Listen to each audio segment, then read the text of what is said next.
So let's say that we are either migrating to structure authoring from unstructured frame, or we have Microsoft Word and we're looking at switching over to frame and then going all the way to structure. Here's how you would go about it. So here's a basic Word document, and I'm actually going to display my styles here. And I'm going to go ahead and click on a couple of these paragraphs. So this is glossary, and of course you could tell that the style is called glossary title, really simple. The actual terms are called term. The text within it is called body, and I have several body styles right here. And then I have a term and more body styles and so forth. So really simple. Of course, your documents may be a lot more complicated than this, but I wanted to start with something basic so that everyone would understand the steps that are required.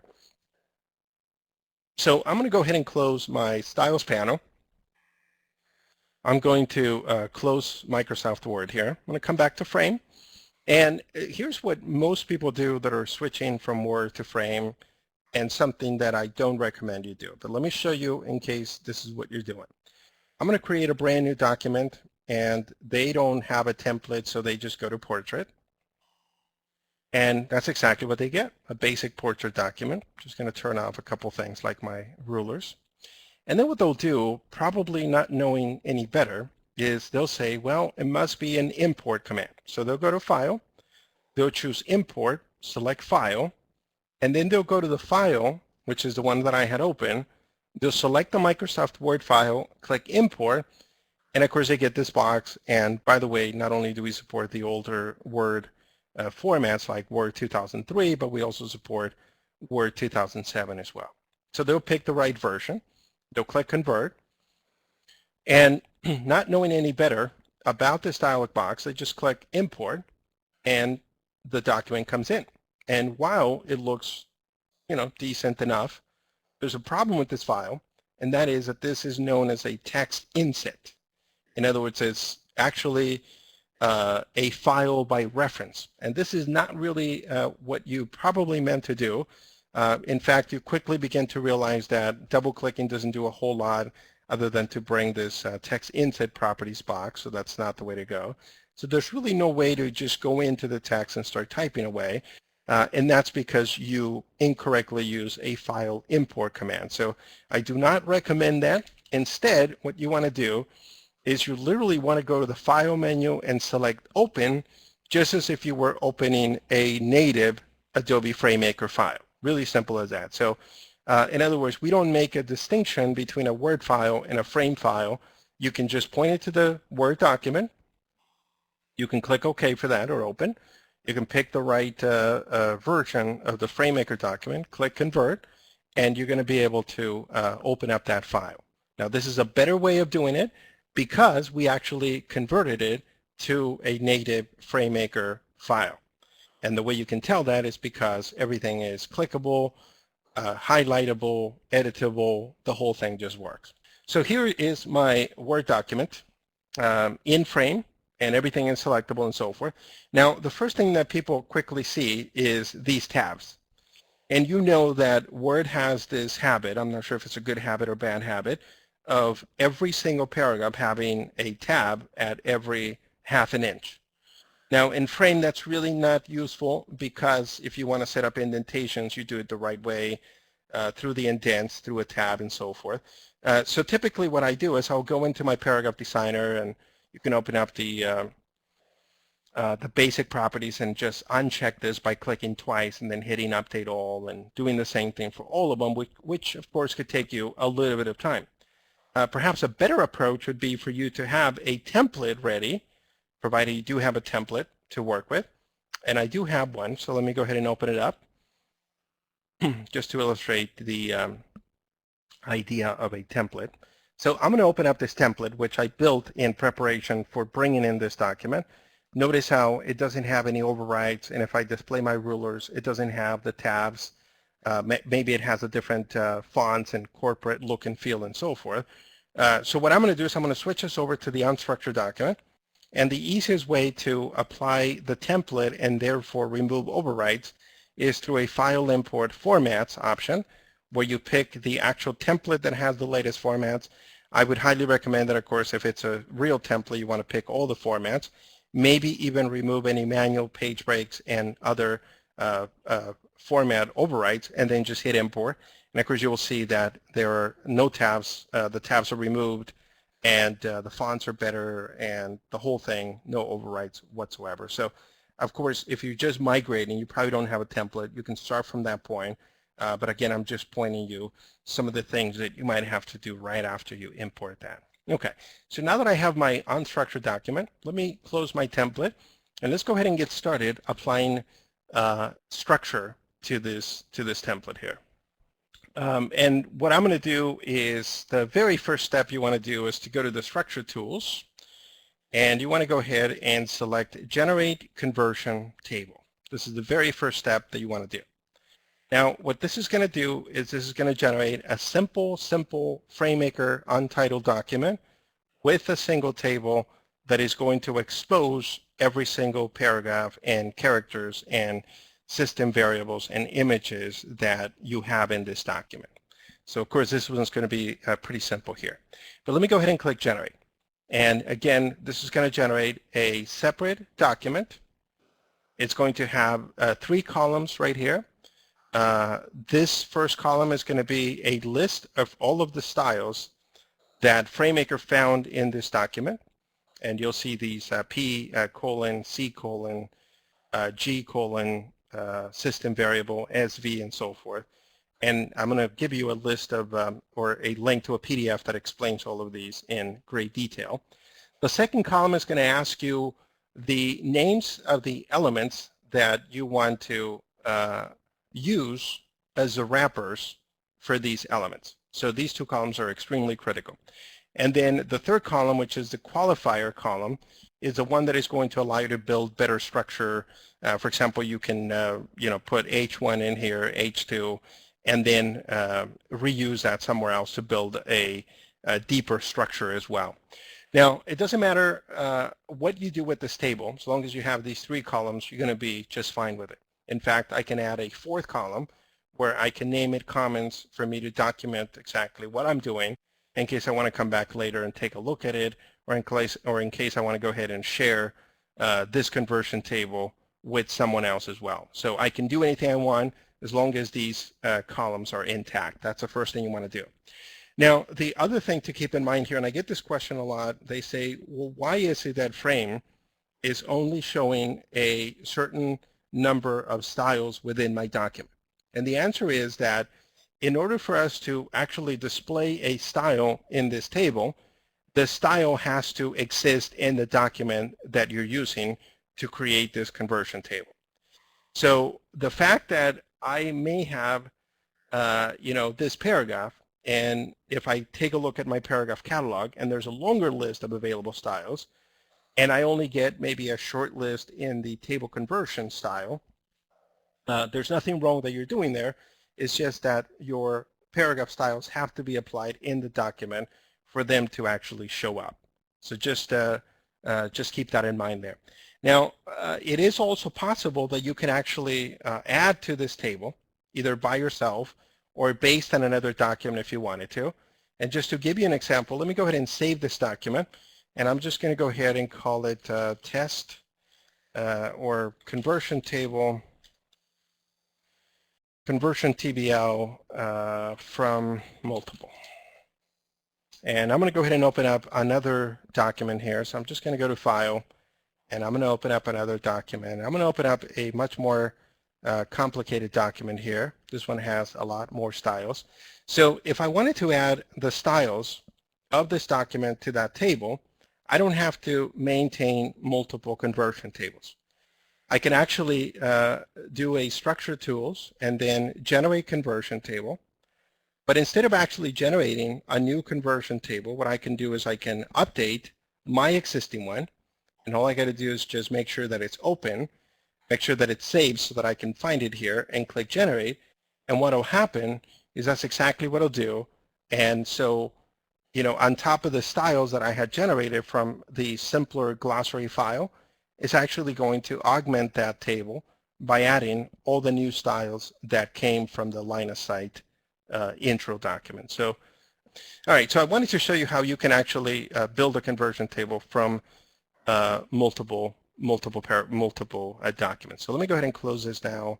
I'm going to come back to this one. I'm going to close it, and I'm going to generate again just from this one. So again, Structure Tools, Generate Conversion Table, select a new conversion table, click Generate, and the first thing you want to do is quickly save it. So let me save it, and I'm going to call it eSeminar Conversion Table. I'm going to click Save, and there you have it. All right.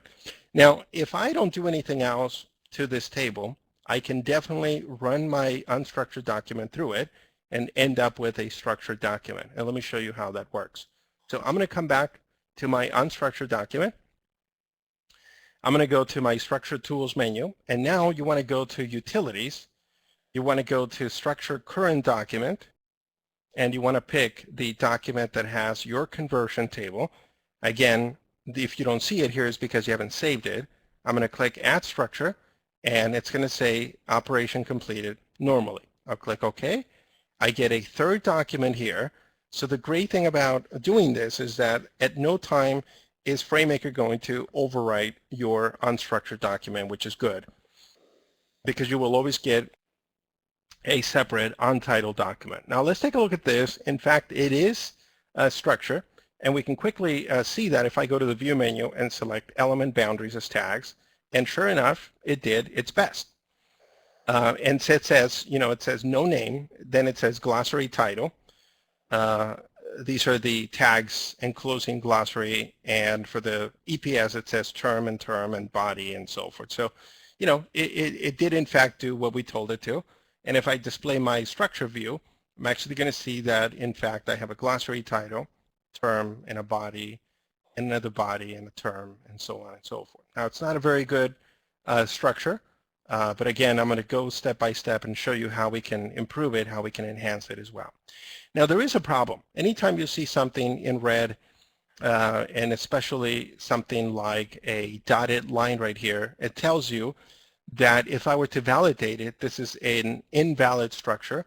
And the reason why is because at the very highest level, you should have a root element that encompasses the entire structure. And of course, this is something that I'm going to have to add manually, and that's one of the first things that I'm going to do right now. But I did want to show you that. And again, this is just a test right here. So let me go ahead and close that.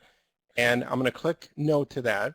I'm going to come back to my conversion table, and I'm going to start doing things to it. I'm going to start adding cells and rows and adding elements and things like that. But I'm going to take this really, really easy here.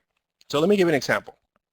So if I want to start making a little bit more sense of my unstructured documents in structure, I want to pick some pretty meaningful names right in this column right here. But this is completely wide open. And we get a lot of questions here that say, I get a lot of questions from people that say, how do I convert my documents to data? And I go, you do it the same way. It's just that in the second column, you begin to use data specific elements, like short description or title or topic or body or things like that. So it really depends on the language that you're trying to use, and what you're trying to accomplish is what you're going to specify right here. To illustrate this, let me say that I want all glossary titles to be wrapped in an element called Adobe. Again, you can call it anything you want. I'm just trying to make my point here. I'm going to call it Adobe. I'm going to come back to my unstructured document. I'm going to go and structure the current document and click Add Structure. That's exactly what the FrameMaker did. And in fact, if I display my structure view, it is called Adobe just as I told it. So again, the real beauty of something like XML is that XML is a language of languages. And depending on the type of standard that you're embracing is the type of vocabulary and the type of elements and the type of language that you're going to be applying. So hopefully that makes sense, because when I'm showing this live, people always say, well, how do I make sure that on the other end I end up with data? And I go, the way you do that is to use data specific names or elements or tags. So please keep that in mind. All right. Now to start making a little bit more sense of this, I'm going to go with the glossary title being called just a title. I want the term to be a little bit more than term, so how about I call this glossary term? In other words, every time you find a term style in Frame, wrap it inside of an element called glossary term. Open it and close it, and whatever text you had, it's going to be wrapped in that. Now the body, I want this to be wrapped in a P tag. Simple as that. Again, I'm just choosing this language myself. You could be choosing anything else you want. The bottom line is that I can save it. I can switch over to my unstructured document. I can go ahead and go to my structure tools, select utilities, select structure current document, select the frame file that has the table, click add structure, and again, things are looking a little bit better. Let me go ahead and show you the progress that we have here. And sure enough, we have a title, we have the glossary term, we have 3 P tags right here. We have a glossary term, a P tag, and glossary term, and so forth. Now, we still don't have a root element here. That's why we're still getting this. But again, we're not doing anything wrong. We're just taking it step by step. So again, let me go ahead and close this untitled document. I'm not tossing anything useful at this point. I'm going to go to my conversion table. And the easiest way that you can begin to add structure to your documents is to add rows to this table. And I posted on Twitter this morning that the quickest way to add a row to a table is to press Control-Enter, which is what I just did. So Control-Enter will add another row to this conversion table, and we need it. So here's the first thing that you want to specify. Capital RE for root element, colon, root element, and then you want to hit the Tab key, and then you want to specify what the very top highest root element is to be called. Again, I can call it anything I want depending on what type of structure I'm trying to create. Now in this particular case, it seems fitting to just call it glossary to be at the very top. This alone is going to create a very valid file. And to illustrate this, I'm going to save it. I'm going to switch us to the unstructured document. I'm going to go to Structure Tools and select Utilities and select Structure Current Document. And I have my document there, so I'm just going to hit Add Structure. And I'm going to display my structure view so you guys can see it. And the first thing I want you to notice is we no longer have that invalid red dotted line right here with this glossary symbol up here at the top. So things are fully valid. We're not breaking any rules. Things are looking good. We don't yet have any structure. It's pretty flat. But again, we're taking it one step at a time. So we have glossary at the very top. We have a title followed by a glossary term, P tags, and then glossary term, and so on and so forth. Now, the next thing I want to do is I want to start creating a little bit more structure here. So the first thing I'm going to do is I'm going to tell Frame to look for all the P tags, whether it's just one or multiple P tags, and to encapsulate them or to wrap them inside of a new element that I'm going to be introducing, which is going to be body. So I'm going to go ahead and say whether you find 1 or 3 in a row or 5, go ahead and find them and then wrap them inside a body. So this is when you become a little bit more creative, a little bit more advanced, and you start doing things like building better hierarchies here. So let me go ahead and close this document. Go ahead and say no. Come back to my conversion table. Again, I'm going to press Control-Enter to add another row to my table. And I'm going to go ahead and introduce a new element. And the way you do that, just type in capital E colon, tell it the rules, and then tell it what to do when it finds when that rule is applicable. So I'm going to go ahead and say find all the elements with a P tag.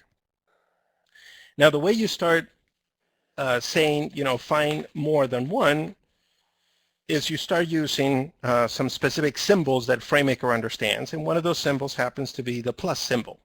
And the plus symbol basically means that it has to be an item, or an item is required and can occur more than once. In other words, in plain English, find either one P tag or multiple P tags in a row, and when you do, go ahead and wrap them inside of a new element called glossary definition.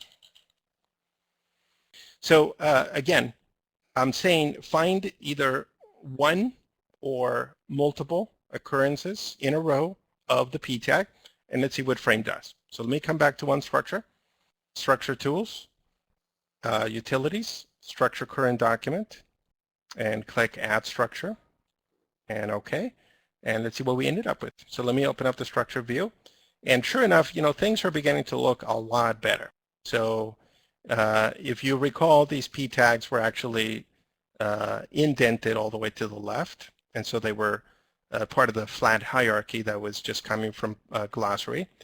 Because I told it to find one or more p tags in a row, and when found, wrap them inside of a glossary definition, that's exactly what it did. So it found 3, and then it created a parent for them. It found 3 right here, and it created another parent, and it found 3 and 2 and 1 and 1 and 2 right about there. So, again, I hope things are beginning to get clearer as we go, because there's really no big science to this. You just have to understand how FrameMaker works, what these symbols are, and how you can begin to create some pretty pretty well-defined structures here. Okay, now we're going to do something more here. We're going to go ahead and then take, we're going to have frame now look for glossary term, followed by a glossary definition, and then when found, actually create a parent for them and call that parent a glossary entry. And so let's go ahead and do that. So let me collapse that and close it. And I'm going to come back to the table. And again, I'm going to go ahead and press Control Enter. And I'm going to create a new element, so capital E colon. And this element is going to be in charge of finding a glossary term followed by, and you specify that with the comma, followed by a glossary definition. Of course, I couldn't have created this until I had defined glossary definition, so the order is extremely important. And the other thing that I want to point out is things are case sensitive. So if I specify lowercase g, lowercase t, it's not going to work. I do have to keep in mind the actual spelling and capitalization of these two. And then once found, I want these to be made into a glossary entry. And so let me just recap this. So find glossary title paragraph styles, wrap them inside a title. Find paragraph styles called term, wrap them inside a glossary term. Find body, wrap them inside a p tag. Then create a top root element, call it glossary. Find one or more consecutive p tags and wrap them inside of a new element called glossary definition. Then find glossary term followed by glossary definition and create a big glossary entry element. All right, so here we go. So let me come back to unstructured, structure tools, utilities, structure current document, add structure. Things are good. So let's go to structure view, check it out. There we go. So p tags are wrapped inside of a glossary definition. And then glossary term followed by glossary definition is then wrapped inside of a glossary entry, which then all of these are then wrapped inside of a glossary. And of course, the glossary is then followed by a title and then followed by one or more glossary entries right there. So again, we went from having a flat, no structure whatsoever document to a fully structured document that has not only a root element, but a title followed by one or more glossary entries. And in the entries, I have the term and I have the definition right about there.